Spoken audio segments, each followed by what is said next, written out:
It is the last match day of Afcon Qualifiers. So far, we have 15 teams who have booked their trip to the Ivory Coast, and 9 spots are remaining. Will Cameroon actually miss out on an Afcon? All will be found out on the final match day of Afcon Qualifiers. So here's the preview and predictions of the final match day. I will be joined by Sami Kiani. You can find his link in the description down below. A very good international football guru. And if you haven't done so already, hit the like button, subscribe to the channel if you're new around here, and let me know your thoughts in the comments down below of which teams will qualify to next year's Afcon. Let's get into the video. Group A is already settled. Nigeria and Guinea-Bissau have qualified. Yeah, Nigeria under the coach Pesero, I think they are not at their best at the moment. I think they at times they play well, but they lack sometimes in the final third, or they need too many chances, or they're not sometimes direct enough. That's what I noticed. But they're very technical, they're good. I mean, they have Osimhen, the striker, of course, and some good other players. But I think at the moment they have their work cut out if they want to win the next Afcon. So do you kind of see them being as maybe quarterfinalist team? Yeah, at least quarterfinalist, and potential is there to win Afcon. I think. 100%. There's always potential with Nigeria, but yes. I would just look at them defensively and goalkeeper, and I don't see Afcon quality that can win the tournament there. Yeah, Guinea-Bissau are a very up and coming side. I think they have also many Portuguese dual nationals in the squad, and they are always getting new additions for this international break. They have called up many players who don't have any caps, so they have a rich pool of players. And they are getting better, and I rate them, actually. I have them in my CAF ranking as the 20th best team in CAF. Okay. That's a statement, I think. And I think they can, this time, maybe get past the group stage at the next AFCON. Moving on to Group B, Burkina Faso, Cape Verde, the usuals that go to AFCON. I don't think we really need to go long about these teams, but I think Burkina Faso are a team where it's not even just about the AFCON, but I think it's about qualifying to the next World Cup. I think Burkina Faso can really do it. I think you agree, right, Sami? Yeah, I agree. In fact, I just gave my 48 team prediction on my Twitter and on my YouTube, and I picked Burkina Faso, but through the playoffs. I think they will finish second behind Egypt in their group. As you said, it's more about the World Cup now because they had several successful campaigns in the AFCONs. I mean, they had how many times they made it to the semifinals? One time even they finished runners up. They have more quality, actually, so it's a team to watch out maybe for a deep run. If you think about it, they have Utara at Bournemouth, they have Kabore at Luton Town. They got two players in the Premier League right there. And Cape Verde, I feel like it's a bit more of a, they qualify, but do they really do anything in the tournament? They could be like a round of 16 team, but I don't see them going to a quarterfinal, semifinal. I just think they are a very difficult opponent that you don't really want in your group, but you would still fancy yourselves. Now, this is where it gets interesting, people, for who qualifies to the next AFCON. It is Namibia, Cameroon, and Burundi. Probably the craziest group. Namibia are pretty much through, but I'll explain how they cannot qualify, and Cameroon and Burundi are going up against each other in the final game. So this is from my guy, Footy Matters on Twitter. He says, only one game left and it will decide the fate of all 3 teams. And this is simple. Cameroon win, they will see themselves advance with Namibia. A Burundi win, they will see them and Namibia advance. A draw is where things become a bit more complicated. So a draw of 0-0, 1-1, 2-2 will mean the group will be decided by goal scorers of all 3 teams. That will mean that Cameroon will be eliminated. A 3-3 draw would also see Cameroon eliminated, as Namibia have a better head-to-head against Cameroon. And the only way both sides can advance is a 4-4 or higher draw. But Cameroon, they better not bottle this. They called up Onana, by the way. The guy who they kicked out of the World Cup, and he left during middle of the World Cup. He's back to qualify and to play this game against Burundi. And Samuel Eto'o, if they don't qualify to this AFCON, him as president of the FA, I don't know anymore. And I think if you're Burundi, you're like, we have nothing to lose. All the pressure's on Cameroon here. We can just go there and get a draw and we're fine.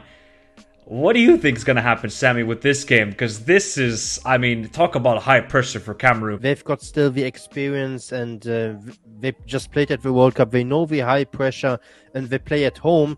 and I don't rate Burundi that highly. So I predict that Cameroon will get, maybe not comfortable, but they will get a win for sure, in my opinion, over Burundi and qualify. I would still predict Cameroon to qualify and advance, but man, they need to improve badly because they finished third in the last Afcon. They obviously were hosts. Obviously, Group D is pretty much done. Egypt and Guinea have qualified. Egypt, I think they are on the up again under the Portuguese coach Rui Vitória. I think they play now very well as a unit, and they have also other goal scorers, not only Mohamed Salah. And I see them also as one of the favorites for the next AFCON. Guinea, also, in my opinion, underrated. They play good football. They have some very talented midfield. You know, Naby Keita, Ilex. If he's healthy. If he's healthy, yes. Often he's injured. Yeah, I think Guinea, underrated. I watched them in a friendly against Brazil. They put up a decent fight. They had many dangerous looks on Brazil's goal. They scored a goal. They lost 4-1. Okay, the scoreline was harsh. Now, this is another interesting group. It is Ghana with 9 points, Angola with 8 points, Central African Republic with 7 points, and all three teams are separated by 2 points. Now, in the final match day, Ghana will play host to Central African Republic.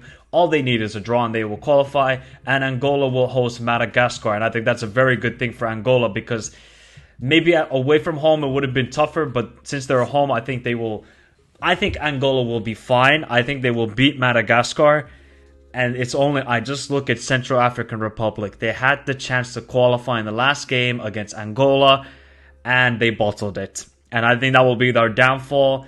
And I see both Ghana and Angola will make it. I think if Ghana had to go away, okay, could be tough. I think that they're home. I think they will be fine. Sammy, I think Central African Republic really... it would have been their first AFCON, which would have been amazing to see. But I think they missed a big chance here, no? Yes, they should have taken some points against Angola at home. They couldn't do so. But this is a very competitive, very tough group. I rate both Ghana and Angola highly. Angola are my dark horse shout for the next cycle. I think they have an exciting crop of players. They are at the start of a golden generation. My long-term prediction is also that Ghana will soon win an AFCON. I don't necessarily mean the next one, but one of the next three maybe. That's okay. Long-term prediction. Okay, but you see both teams winning on the final match day, right? Yes, both will win at home. Then Group F, we got Algeria, already qualified. They've absolutely destroyed this group. They got 5 wins out of 5. And then it just comes down to Tanzania and Uganda. And Uganda, I believe they will be away to Niger, and then Tanzania go away to Algeria. So both of the teams who were trying to qualify are going away. Tanzania definitely got the tougher away fixture in Algeria, and not many teams go away to Algeria and get a victory. And Uganda possibly could do it. This is a tough one to call because Uganda haven't been that impressive to what they were maybe around 2019. I thought, okay, this is a good team coming through. Now I don't see the same team. I think Tanzania will hold on the second place. I just rate them more. I rate them higher than Uganda. Uganda, I think they're nothing to write home about anymore. They are not the team, as you said, from 2018, 2019. And Tanzania, they have a exciting league also. Either they will lose narrowly and edge through goal difference, or actually they will get something on the road at Algeria, because Algeria, you have to think they will feel the B squad. Maybe they will not feel the best 11. They will use this game to test out players. Maybe I would kind of agree, but maybe I just think that Uganda, they might not get a result away, and it's kind of a similar situation here with Gambia and Congo. Mali have already qualified. They got 12 points, so they're fine here. It just comes down to the Gambia and Congo. And Gambia will be hosting Congo. So it's just basically a head-to-head. If Gambia just get a point, they're through. Congo, I think they got to win by a certain margin to then advance over Gambia. Gets interesting, but I think because the game is at home for Gambia, I think they'll do it. I really like what I saw at the last AFCON. I know maybe it hasn't been the greatest of performances, but it's still a very, very difficult team to play against, especially at home. I would fancy Gambia in this game. Yes, I agree. I think they will get at least a draw. I think they will win even. They were outplayed by Congo in the first leg, surprisingly. I watched highlights and check out the stat sheet. They were thoroughly dominated by Congo. And don't know what happened to Gambia in that game, but I think they will revenge now that loss. Group H, it's already settled. Zambia, Ivory Coast are through. Obviously, Ivory Coast are through because they're hosting. And Zambia, who look very impressive, and they're going to be back at the Afcon. And I do like what I'm seeing with Zambia. I got to be honest, Sammy. I think this team can really... I think they can make it to a quarterfinal, semi-final. Under Avram Grant, the former Chelsea manager, they've been on the rise. He's not been in charge for much time, but we can already see a rise. They play well. They play with confidence. We saw that against Ivory Coast when they thrashed them 3-0. I do agree. I think both teams are on the rise. I guess that away performance by Ivory Coast wasn't the greatest, but I think when they're hosting the Afcon and they kind of get the crowd behind them with the players they have, the quality, I think Ivory Coast will be a dangerous team at the Afcon. Now it gets to the most interesting group, probably, because all four teams are still vying for a spot at the next Afcon. We got the DR Congo, Mauritania, Gabon, and Sudan, all separated by 3 points, and we will now see who is playing who. DR Congo are going to host Sudan, and Mauritania are hosting Gabon. I mean, it's pretty simple for the two teams that are in the first 2 spots. You just keep the same results, you're fine. That's all you need to do. A draw, a win, you're good. If you lose, you're not going to the Afcon. I would predict that DR Congo are going to beat Sudan at home. I think they're a good home side. I think they've kind of rectified their campaign a little bit more now. It was looking a little bit tricky. The Mauritania Gabon, I don't know what's going to happen there. I'll be honest, Sammy. I don't know. It's a three-way game. Any result wouldn't surprise me there. Mauritania are another team where they're just sneaky. Yeah. You cannot predict what Mauritania are going to do. They could easily beat most teams in Africa, but then they could lose to some lesser teams in Africa as well. Gabon, I think it's more just Gabon, it's mentality. I think if the players are locked in, they're going to play well. If they're not, they're going to perform terribly. Like you, I predict the Congo to get the better of Sudan at home. For the other game, I will say a couple of things. Mauritania team on the rise also, and I think they have now the same manager who used to coach Comoros when they had that round of 16 run at the last Afcon. And for Gabon, as you said, I think they've got more quality than Mauritania, but can they put it together? When they played in June against DR Congo at home, they dominated actually DR Congo. Yeah, they I remember watching the highlights of the game. Yep. Yeah, they had so many chances, but they couldn't finish off. My prediction for Mauritania Gabon is a draw. I think it will be a stalemate, and Mauritania will, because they play at home. I rate Gabon, but I see also Mauritania as on the team on the rise. I think they can hold them to a draw at home. I kind of agree with you. I think it'll be 0-0.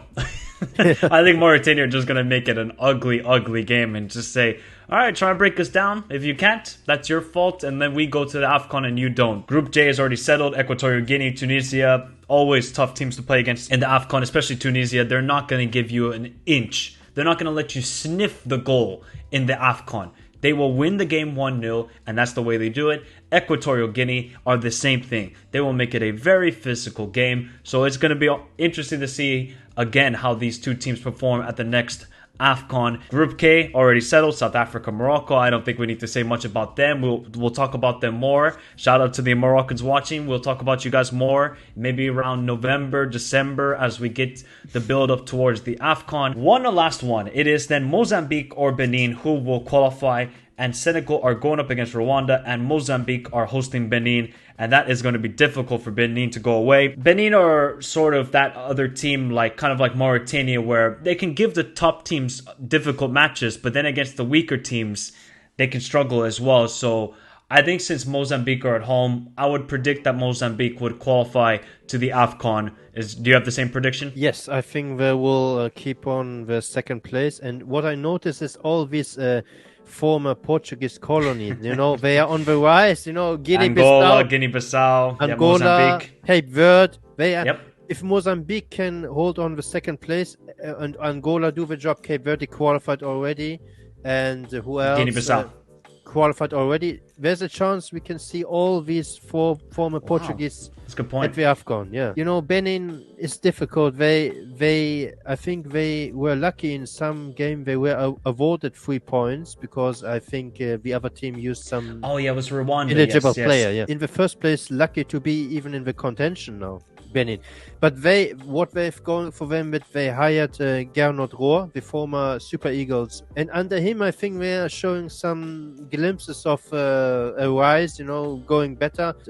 I wouldn't be surprised if Benin would even beat Mozambique on the road. I think the safe choice is Mozambique. They need just a draw, and I'm sticking with them as well. There we have it, people. The final match day preview and predictions. And of course, after the final match day, we will be live reviewing the games and which teams have booked their trip to the Ivory Coast. Remember to hit the like button, subscribe to the channel if you're new around here. And as we always say, next year's Afcon will be covered on the channel. Have a beautiful day. Stay safe in this crazy world. And until next time, adios.